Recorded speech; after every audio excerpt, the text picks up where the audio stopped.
So sometimes when I start something like this, I have no idea what it's going to turn out like.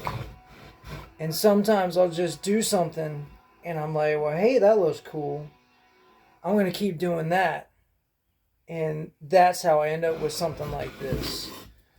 We'll see what the finished product is, but when people ask me, they're like, "Whoa, why'd you do it like that?" or "What does that mean?" I'd be like, I really don't have a clue, but I enjoy doing it, and that's why it's like that.